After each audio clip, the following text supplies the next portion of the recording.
sued again. Of course, let's go back to the Supreme Court where Ken Bijungu is with Senior Counsel Nelson Havi and see what they have to say about this verdict. Over to you, Ken.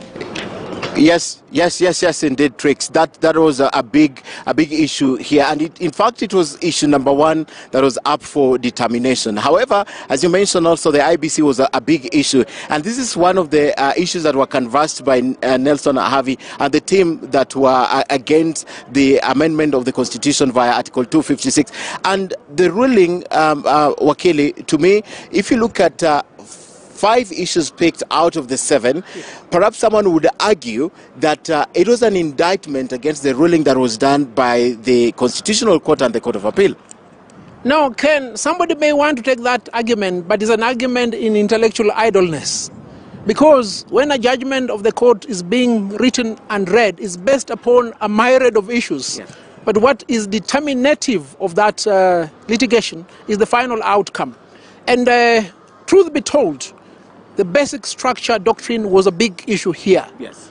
But it's quite evident our adversaries were clouded by the big issue and forgot the minor issue which has caused doom to the BBI bill. Okay, but still, you've been told emphatically, the translation is that you cannot import. We have our own structures here that we can deal with if you want to amend the Constitution. Why would you want to introduce an alien concept that has never been practiced here? That was the import also of that ruling. Asiyekubali kushindwa si mshindani. We've played this game. We played it on very many tactics. We've lost on a major tactic, but we've still scored. And as my high school headmaster, General Habongo, will say it doesn't matter how you score. We need to win this game. You understand? So, but I must admit, the Supreme Court has made very good pointers as to the level in which we are here insofar as the basic structure doctrine is concerned. Okay. They've made a comparison between India and Germany. And you see the history of Germany that propelled them to have these entrenched clauses that prevent this hyper amendment. You've also seen the scenario in India. And what the Supreme Court has said, what we have right now in the Kenya Constitution is a complete fault against attempts towards dismemberment. Okay. And there is satisfaction in that premise because we have stopped this process. Why? Because the Court of Appeal, the Supreme Court and the High Court are all in unanimity that the president can never be Wanjiku, can never be Mijungu, can never be Havi. The moment you become president, use parliament. Let the small people use the popular initiative. Okay, but that is the parallel that I want, as I let you go, you to draw. The president initiating this process and Article 256, that's the parallel that they have drawn, except for Justice, Lady Justice Njoki Ndung'u. Yeah, the parallelism is as clear as day and light. And these are the premises in the Constitution. You can either amend using the parliamentary initiative through a bill in Parliament or a popular initiative, which in our submission has always been people-driven. A majority of the judges have agreed that there is a dichotomy between the president and the people. Okay. You cannot be the president and the people at the same time. Okay. Well, one judge has given her own understanding of the popular initiative to mean it's a conglomeration of numbers. Yes. That's provided you can call a crowd here and you are 1 million, then you are a popular initiative, even if you are the president or the former prime minister. Well, you've had the Chief Justice chastise me here. I don't know. I don't want to make my conclusion about that. I think no, you shouldn't. But I think we let the people of Kenya determine whether a popular initiative is a question of the conglomeration of numbers or is a categorization that only the citizens should pursue that amendment. As I let you go, what if there's a way they can do away with the factor that this initiative was made by the president? He was the promoter of this initiative. Does it stand as it is, or it has to start again, the whole process? There is no easy day. The only easy day was yesterday, as you've read in that famous SEAL team book. If they want to come with it tomorrow again, they have to do the right thing.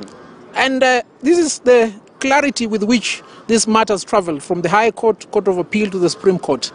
There is no bar against amending the constitution. Further, there is no preclusion against repealing and replacing the constitution. Even if you want to create Kenya as a monarch, you can do it. That's what the courts have said. Okay. But there is a difference between amending and repealing. If you have to amend, It's possible. you can amend through the parliamentary initiative or the popular initiative. If you have to repeal, and it has been our harp song from the High Court, Court of Appeal and here, that effecting 70 amendments can never be an amendment.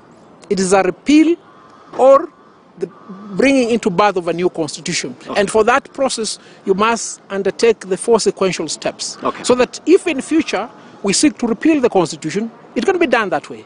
If we want to amend it, it can still be done in the manner in which it's provided for under the constitution. I'm letting you go. The argument now that there is no way, absolute way, there's no absolute way that the Supreme Court could overturn 7 issues, all the 7 issues. I mean, they have done 5. Now, is it you? I gave you this example. I have an M16 rifle here. I have a Magnum pistol here. I have a grenade on my waistline, and I have a penknife.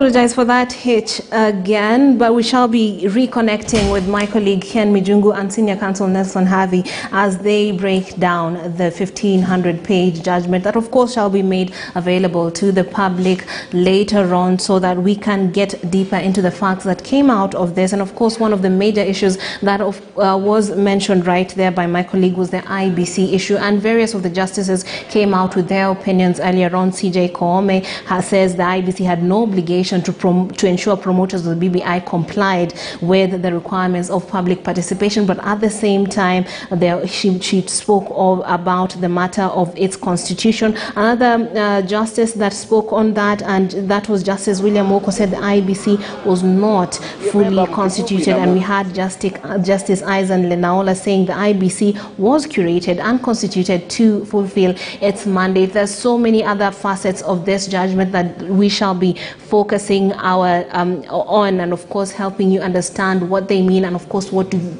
they portend to the future of the country, politically speaking, and of course as far as the BBI is concerned. We had Counsel Morara Omoke earlier on saying that this might not be the end of the BBI drumbeats, but as Senior Counsel Nelson Havi has mentioned right there, they would have to take a new route if they need to have the BBI initiative go through. It has to be in line with the law. But if you're just joining us, just to remind you that the CJ Martha Koome has, of course, or rather the Supreme Court judges have held the BBI push unconstitutional and has ruled that President Uhuru Kenyatta used the wrong route to initiate changes to the constitution. The CJ Martha Koome also faulted lawyers Nelson Havi. Earlier on we heard him there declining to comment on that. Ahmed Nasir Abdullahi and Esther Angawa for influencing the BBI appeal outcome through social media